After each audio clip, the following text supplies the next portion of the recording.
Social Working with Monique. It's me, I'm Monique, and I'm so excited to see y'all again. I know that it's been a while. I have missed y'all. Life has just been lifing, okay? I had to get myself together. What am I'm trying to get myself together, and I can't even get myself together. I've been in this transitional state for a while, and I was like, this is something that other social workers need to see, that, life is gonna life even as a social worker, right? Even as a doctor, lawyer, whatever you are, right? Whether you're working on cases, whether you're a therapist, especially, right? The world doesn't stop or give you a break just because, you work in this profession. And so I was like, I had people asking me, like, when are you going to do some more videos? Like, girl, have you ever had this happen? What should I do? So I decided, regardless of what I got going on in life, my social work besties, okay, my besties need to know, okay? And I'm going to be here because if I know, y'all know, okay? Because knowledge is wealth, okay? And what's better than sharing the wealth? With that being said, let's get into today's topic. So, the last 6 months, I've really been like zoning in on my social work end goals, my career goals, like things that I want to do in the social work world. And before I said, I want to try it all. I want to try research. I want to try forensic social work. I want to try all kinds of social work just to make sure I'm where I work best, right? So that I can truly service the community in whatever capacity I serve in. My end goal, which is to be a professor, my end goal of how do I help mentor incoming social workers, right? How do I lead an organization that services foster care alumni?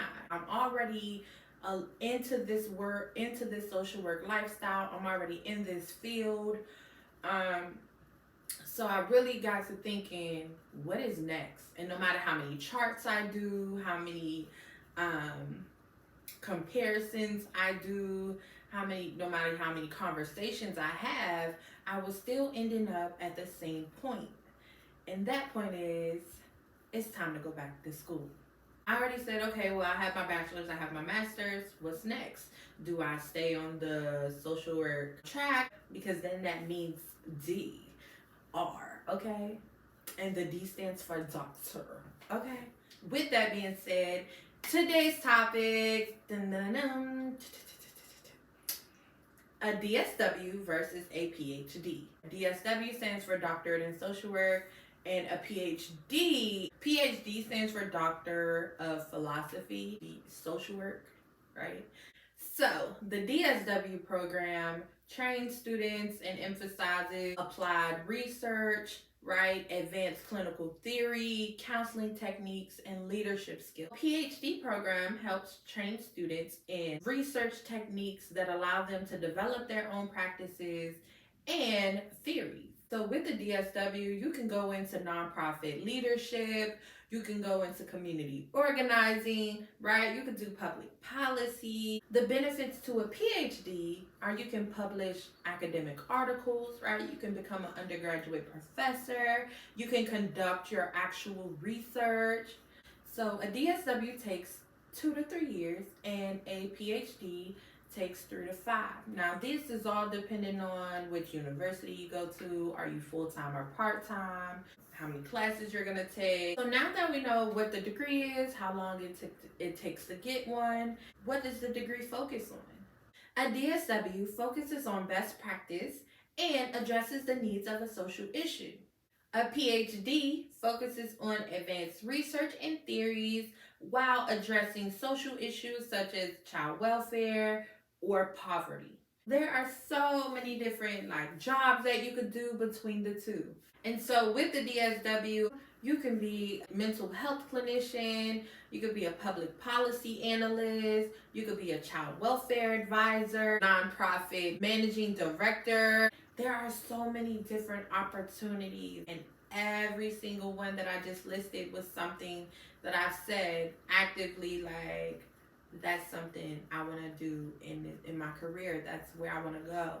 With a PhD, you could be a professor, a field researcher, a government researcher. You can be a research consultant. What kind of skills am I going to own while I'm in this program? With the DSW, you're going to be expanding your empathy, cultural awareness, right? Very important. Your advocacy, your patience. So with the PhD program, the skills you're going to be advancing are going to be problem solving, data collection, organization, right? Report writing, right? Logical reasoning.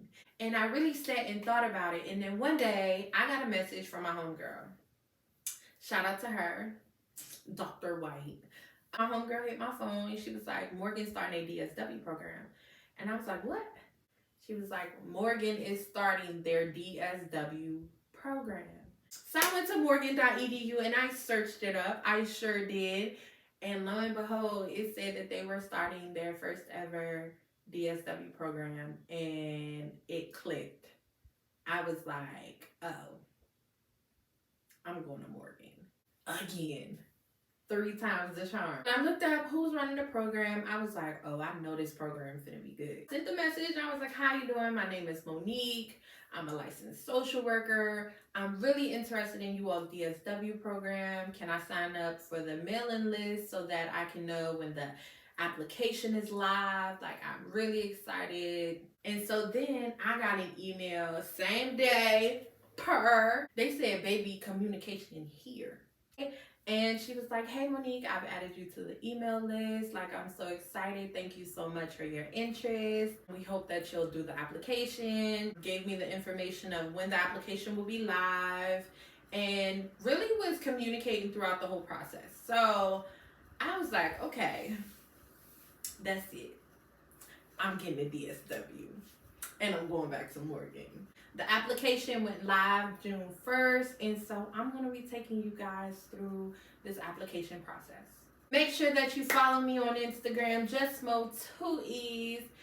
Hit that like, comment, and subscribe. Make sure you turn them notifications on.